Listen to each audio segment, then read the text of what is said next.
TV 24 news ವಾಹಿನಿಗೆ ಸ್ವಾಗತ. ಹಾವೇರಿ ಜಿಲ್ಲೆ ಶಿಗ್ಗಾವಿ ತಾಲೂಕಿನ ಬಂಕಾಪುರ ಪಟ್ಟಣದಲ್ಲಿ ಇಂದು ದಿನಾಂಕ 8/12/2025 ಸೋಮವಾರ ದಿನದಂದು ಸಾಯಂಕಾಲ ಶ್ರೀ ಪಂಪಾ ವಿರೂಪಾಕ್ಷೇಶ್ವರ ದೇವಸ್ಥಾನದ ಕಾರ್ತಿಕ ಉತ್ಸವವನ್ನು ಜರುಗಿಸಲಾಗಿದೆ. ಒಟ್ಟಾರೆ ಇಲ್ಲಿ ಅರ್ಚಕರು ಆದ ಪ್ರಕಾಶ್ ಪೂಜಾರ್ ಅವರು ಹಂಪಿಯಲ್ಲಿ ಇರುವಂತಹ ದೇವರು ಇಲ್ಲಿ ಬಂಕಾಪುರ ನಗರದಲ್ಲಿ ಇರುವಂತಹ ಎರಡನೆಯ ಪಂಪಾ ವಿರೂಪಾಕ್ಷೇಶ್ವರ ದೇವಸ್ಥಾನ ಬಂಕಾಪುರದಲ್ಲಿ ಇರುತ್ತೆ. ಆದ್ರೆ ಹಂಪಿಯಲ್ಲಿ ಎಷ್ಟು ದೇವರು, ಹಂಪ ವಿರೂಪಾಕ್ಷೇಶ್ವರ ದೇವಸ್ಥಾನದಲ್ಲಿ ಎಷ್ಟು ದೇವರು ಇದ್ದಾವೋ ಅಷ್ಟೇ ಇಲ್ಲಿ ಬಂಕಾಪುರದಲ್ಲಿ ಇನ್ನೂ ದೇವರುಗಳು ಹೆಚ್ಚಿವೆ ಎನ್ನುವ ಬಗ್ಗೆ ತಿಳಿಸಲಾಗಿದೆ ಅಂತ ಸ್ಪಷ್ಟಪಡಿಸಿದ್ರು. ಕಾಲದಲ್ಲಿ 14ನೇ ಶತಮಾನದಲ್ಲಿ ಹಂಪಿಯಿಂದ ಬಂದಂಥ ಉದ್ಭವಲಿಂಗವಾಗಿದೆ. ಇದನ್ನು ವಿಜಯನಗರ ಕಾಲದಲ್ಲಿ ವಿಜಯನಗರ ಅವಸಾನ ಬಂದತ್ನಾಗ ಇಲ್ಲಿ ಹಂಪಿ ವಿರೂಪಾಕ್ಷೇಶ್ವರ ಸ್ಥಾಪನೆ ಆಯಿತು. ಇದನ್ನು ಈ ಹಲವಾರು ರಾಜರು ಬಂತಂದವರು ಆಳೋಗಿದ್ದಾರೆ. ಇಲ್ಲಿ ದೇವಸ್ಥಾನ ನಾವು ಹಂಪಿಯಿಂದ ಬಂದು ಇಲ್ಲಿ ಅರ್ಚನೆ ಮಾಡೋದು ನಮ್ಮ ಪೂರ್ವಜರಿಂದ ಅರ್ಚನೆ ಬಂದಿದೆ. ಇದು ಬಂಕಾಪುರ ಹಂಪಿ ವಿಜಯನಗರ ಹೆಂಗೆ ಅಂತದ ಹಾಗೆ ಎರಡನೇ ಹಂಪಿ ಅಂತ ಅನಿಸಿಕೊಂಡಿದೆ. ಇದು ಮತ್ತು ಜಾಗೃತ ದೇವಸ್ಥಾನವಾಗಿದೆ.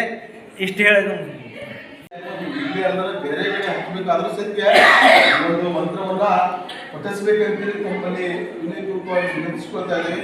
ಈ ಒಂದು ಕಾರ್ತಿಕೋತ್ಸವವನ್ನು ಪ್ರತಿ ವರ್ಷವೂ ಇದೇ ರೀತಿಯಾಗಿ ಇನ್ನೂ ಹೆಚ್ಚಿನ ರೀತಿಯಲ್ಲಿ ಭಕ್ತಿ ಭಾವದಿಂದ ಈ ಒಂದು ಕಾರ್ತಿಕೋತ್ಸವವನ್ನು ಆಚರಿಸೋಣ. ಈ ಒಂದು ಪಂಪಾ ವಿರೂಪಾಕ್ಷೇಶ್ವರ ಬಹಳ ಪುರಾತನವಾದ ಒಂದು ದೇವಸ್ಥಾನ. ಈ ಒಂದು ದೇವಸ್ಥಾನದ ಒಂದು ಜೀರ್ಣೋದ್ಧಾರವನ್ನು ಕೂಡ ನಾವು ಎಲ್ಲರೂ ಕೂಡ ಇವತ್ತಿನ ದಿವಸ ಮಾಡಬೇಕಾಗಿದೆ. ಹಾಗಾಗಿ ಈ ಒಂದು ಇಲ್ಲಿ ಒಂದು ಸಭೆಯಲ್ಲಿ ಮಾತನಾಡಲಿಕ್ಕೆ ಅವಕಾಶ ಕೊಟ್ಟಿದ್ದ ತಮಗೆಲ್ಲರಿಗೂ ನಮಸ್ಕರಿಸುತ್ತಾ ಪಂಪಾ ವಿರೂಪಾಕ್ಷೇಶ್ವರ ಗುಡಿಯಲ್ಲಿ ನಡೆಯತಕ್ಕಂಥ ದೀಪೋತ್ಸವ ಕಾರ್ಯಕ್ರಮ ಅಂಗವಾಗಿ ಪುರಾತನ ಕಾಲದ 300 ವರ್ಷದ ದೇವಾಲಯದ ಪಂಪಾ ವಿರೂಪಾಕ್ಷ ದೇವಸ್ಥಾನದಲ್ಲಿ ಕಾರ್ತಿಕ ಉತ್ಸವ ಹಮ್ಮಿಕೊಳ್ಳಲಾಗಿದೆ. ಈ ನಮ್ಮ ಬಂಕಾಪುರದಲ್ಲಿ ಇರತಕ್ಕಂಥ ದೇವಸ್ಥಾನಗಳಲ್ಲಿ ಎಲ್ಲ ದೇವಸ್ಥಾನಗಳು ಇಲ್ಲಿ ನಮ್ಮ ಬಂಕಾಪುರದಾಗದಾವ. ಅಂದ್ರೆ ನಮ್ಮ ಹಿಂದಿನ ಜನ್ಮದ ಪುಣ್ಯದ ಸ್ಥಳ ಇದು. ಈ ಸ್ಥಳಕ್ಕೆ ಭಗವಂತ ನಮ್ಗೆ ಆಶೀರ್ವಾದ ಮಾಡ್ಯಾನು. ಯಾವ ಥರದಿಂದ ಇವತ್ತಿಗೆ ನಮಗೆ ಹೊರತೇನೂ ಇರೋದಿಲ್ಲ. ಯಾವ ಥರದಿಂದ ನಮ್ಗೆ ದೇವರು ಕಾಣ್ತಾನಂದ್ರೆ ಈ ಪುರಾತನ ಕಾಲದಿಂದನೇ ಏನು ದೇವಸ್ಥಾನ ಅದಾವೆ ನೋಡು, ಎಲ್ಲರಿಗೂ ಒಳ್ಳೇದಾಕ್ಯಂತ ಬರ್ತದೆ ಹೊತ್ತು ಯಾರು ಬಂದವರಿಗೆ ಕೆಟ್ಟೋದಾಗಲ್ಲ. ಈ ಭಗವಂತನ ಆಶೀರ್ವಾದ, ಪಂಪಾ ವಿರೂಪಾಕ್ಷ ದೇವಸ್ಥಾನದ ಆಶೀರ್ವಾದ ಕಮಿಟಿಯರಿಗೂ ಎಲ್ಲರಿಗೂ ನನ್ನ 2 ಮಾತು ಹೇಳಿ ನಮಸ್ಕರಿಸ್ತೇನೆ. ಜೈ ಹಿಂದ್.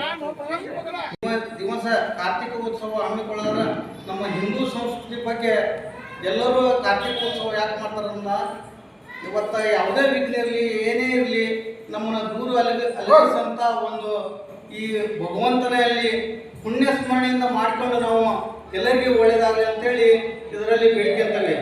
ಕಾರ್ತಿಕ ಉತ್ಸವ ಅಂತಂದ್ರೆ ನಾವು ಕಾರ್ತಿಕ ಮಾಸದಾಗ ಅಷ್ಟ ಮಾಡ್ತೇವೆ ನಾವು. ಯಾಕಂತಂದ್ರೆ ಉಳಿದ ದಿನ ಅಲ್ಲ, ಆ ಕಾರ್ತಿಕ ಅಂಗವಾಗಿ ಎಲ್ಲ ಹಿರಿಯರು ಕೂಡಿ ಮಾಡ್ತಾರೆ. ಪಂಪಾ ವಿರೂಪಾಕ್ಷೇಶ್ವರ ಇದು 200 ವರ್ಷದ ಶಿಲ್ಪಿ ಐತಿ, 300 ವರ್ಷದ ಶಿಲ್ಪಿ ಐತಿ. ಇದರದ್ದು ನಮ್ಮ ಅಜ್ಜಾರು ಹೇಳ್ತಿದ್ರು. ನಮ್ಮ ಅಜ್ಜಾರು ಆದರೂ ಇಲ್ಲೇ ಕೆಲಸ ಮಾಡ್ತಿದ್ರು ರಾಯರ ಮನೆಯಲ್ಲಿ. ಈ ಅವರ ಒಡನಾಟ ಭಾಳ ದಿನ ಐತಿ. ನಮ್ಮವರು ಪ್ರೀತಿ ಗೌರವದಿಂದ ಎಲ್ಲಿದ್ರು ಫಂಕ್ಷನ್ ಇದ್ರು ಕರೀತಾರೆ, ಏನೇ ಇದ್ರು ಮಾಡ್ತಾರೆ. ನಮ್ಗೆ ಅವ್ರ ಅನ್ನೋದೇ ವೇದಿಕೆ ಮೇಲೆ ಕುಂತ ನಮ್ಮ ಹರವಿ ಗೌಡರು, ಶಮ್ಮಣ್ಣ ಬೆಳಗೇರಿಯವರು, ರವಿ ಕುರ್ಗೋಡಿಯವರು, ಗಂಗಪ್ಪ ಹುಲ್ಮೋನಿಯವರು, ಶಂಕರಪ್ಪ ಭೋಸ್ಲೆಯವರು, ಇವರು ಅನ್ನೋದೇ ಎಲ್ಲರೂ ಈ ಭಗವಂತನ ಕೃಪೆಗೆ ಆಶೀರ್ವಾದ ಅಂತ ಬಂದಿರಿ. ನೀವು ಪಡಲಿಕ್ಕೆ ಆ ಭಗವಂತ ಎಲ್ಲರಿಗೂ ಒಳ್ಳೆಯದು ಮಾಡಿ. ನಾನು 2 ಮಾತುಗಳನ್ನು ಹೇಳಿದರೆ ಕಾರ್ತಿಕೋತ್ಸವ ಅಂಗವಾಗಿ ಎಲ್ಲರಿಗೂ ಶುಭಾಶಯಗಳು. ಪ್ರತಿ ವರ್ಷವೂ ನಡೆದು ಬಂದಿರ್ತವೆ. ಕಾರ್ತಿಕೋತ್ಸವ ಸಮಾರಂಭವು ಈ ವರ್ಷ ವಿಜೃಂಭಣೆಯಿಂದ ನಡೆದು ಬಂದಿದ್ದರಿಂದ ಎಲ್ಲರಿಗೂ ಒಂದು ಶುಭವಾಗಿ ಹಾರೈಸುತ್ತೇನೆ. ಅವರ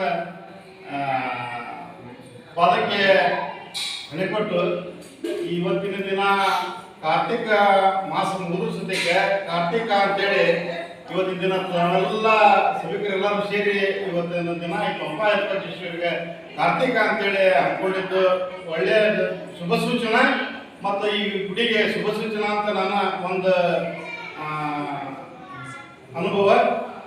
ಅದೇ ರೀತಿಯಾಗಿ ಈ ಪಂಪಾ ವಿರೂಪಾಕ್ಷೇಶ್ವರ ಸುಮಾರು ವರ್ಷದಿಂದ ಇದು ಹಳೇ ಪುರಾತನ ಕಾಲದ್ದು ಆಗಿದ್ದು ಶ್ರೀ ಸೆಕೆಂಡ್ ಹಂಪಿ. ಇದು ಎರಡನೇ ಹಂಪಿ ಅಂತೇಳಿ ಕರೀಲಿಕ್ಕೆ ಯೋಗ್ಯವಾದಂಥ ಸ್ಥಳ. ಆದರೆ ಅಲ್ಲಿರ್ತಕ್ಕಂಥ ಹಂಪಿ ಒಳಗಿರ್ತಕ್ಕಂಥ ಪ್ರತಿಯೊಂದು ವಿಗ್ರಹವು ಇಲ್ಲೇ ನೋಡಲಿಕ್ಕೆ ತಮಗೆಲ್ಲರಿಗೂ ಸಿಗ್ತದೆ. ಅದೇ ಪ್ರಕಾರವಾಗಿ ಇವತ್ತಿನ ದಿನ ಈ ಸುಂದರ ಸಂತೆಯಲ್ಲಿ ನೀವೆಲ್ಲರೂ ಸೇರಿ ಸಭಿಕರೆಲ್ಲರೂ ಇಲ್ಲಿ ಯಾವುದೇ ಗುಡಿ ವರ್ಚಕರು ಯಾರು ಎದುರಿಸುತ್ತಿಲ್ಲ. ಇಡೀ ಓಣಿ, ಈ ವಾರ್ಡು ಅಥವಾ ಈ ಊರಿನ ಒಂದು ಏನೋ ಸಣ್ಣ ಪುಟ್ಟ ಕಾರ್ಯಗಳಿದ್ರು ಸದ್ಯಕ್ಕೆ ಯಾವುದೇ ಜಾತಿ ಮತ ಪಂಗಡ ಅನ್ನೋದನ್ನೇ ಇಲ್ಲಿ ಸಣ್ಣ ಪುಟ್ಟ ಕಾರ್ಯಕ್ರಮಗಳು ಸದ್ಯಕ್ಕೆ ನಿರಂತರವಾಗಿ ವರ್ಷ ನಡ್ಕೊಂತ ಬರ್ತಾ ಇವೆ. ಇದು ನಶಿಸಿ ಹೋಗದಂಗೆ ಮುಂದಿನ ದಿನಮಾನದಾಗ ಎಲ್ಲ ಓಣಿ ಎಲ್ಲ ಹಿರಿಯರು ಎಲ್ಲರೂ ಕೂಡಿ ಗುಡಿಯ ಬಗ್ಗೆ ಜೀರ್ಣೋದ್ಧಾರ ಬಗ್ಗೆ ಎಲ್ಲರೂ ಮುಂದಿನ ವರ್ಷ ಕಾರ್ತಿಕ ಮಾಸದಾಗನೇ ಕಾರ್ತಿಕ ಹಚ್ಚೋಣ. ಅದೇ ಪ್ರಕಾರವಾಗಿ ಎಲ್ಲರೂ ಕಾರ್ತಿಕದಾಗ ನಮ್ಮದೇ ಗುಡಿ ನಮ್ಮದೇ ನಾವಿಲ್ಲಿ ದೀಪ ಹಚ್ಬೇಕು ಅನ್ನೋ ಭಾವನೆ ಇಟ್ಕೊಂಡು ನನಗೆ ಕರೆದಿಲ್ಲ ಅನ್ನೋಕ್ಕಿಂತನೂ ನೀವೇ ಎಲ್ಲರೂ ಕೂಡಿ ಮಾಡ್ಕೊಂಡು ಮುಂದಿನ ಒಂದು ಕಾರ್ತಿಕ ಮಾಸ ಮುಗಿದ್ರಾಗನ ಹಚ್ಚಲಿ ಮಾಡಲಿ.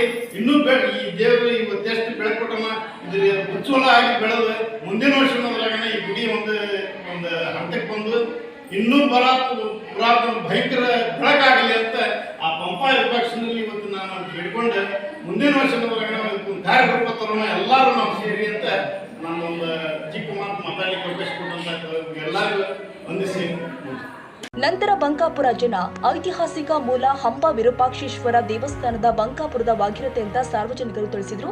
ನಂತರ ಇದೇ ಸಂದರ್ಭದಲ್ಲಿ ಪೂಜ್ಯ ಅರ್ಚಕರು ಆದ ಪ್ರಕಾಶ್ ಪೂಜಾರ್, ಚೇತನ್ ಕುಲಕರ್ಣಿ, ಮಹಂತೇಶ್ ಪೂಜಾರ್, ಮಾಲ್ತೇಶ್ ಕುಲಕರ್ಣಿ, ರಾಘವೇಂದ್ರ ಕಬ್ಬೂರ್, ರಾಮಣ್ಣ ವಡಗೇರಿ, ಕಲ್ಲಪ್ಪ ಹರ್ವಿ, ಶಂಬಣ್ಣ ವಡಗೇರಿ, ರೇವಣ ಸಿದ್ದಪ್ಪ ಹರ್ವಿ, ಸುರೇಶ್ ಕುರುಗೋಡಿ, ರಮೇಶ್ ಸಿದ್ದನವರ, ರೇವಣ ಸಿದ್ದಪ್ಪ ಕುರುಗೋಡಿ, ಗುರುರಾಜ ಕುರುಗೋಡಿ, ಮಾಲತೇಶ ಸಕ್ರಿ, ಮಂಜುನಾಥ್ ಒಳಗೇರಿ, ರಾಜು ಹುಲಿಮನಿ, ಮಂಜುನಾಥ ಕೂತಂಬರಿ, ಗದಿಗೆಪ್ಪ ಹುಲಿಮನಿ, ಅಕ್ಷಯ ಹರ್ವಿ, ಮಹಿಳೆಯರು ಆದ ರೇಣುಕಾ ಗುಳಕ್ಕೇರಿ, ನಿರ್ಮಲಾ ಹರ್ವಿ, ನಿರ್ಮಲಾ ಸಕ್ರಿ, ಸುವರ್ಣ ಸಕ್ರಿ, ಅನೇಕ ಸದ್ಭಕ್ತರು ಉಪಸ್ಥಿತರಿದ್ದರು. ರವಿರಾಜ್ ಸಂಶಿ ಶಿಗ್ಗಾಂವ್.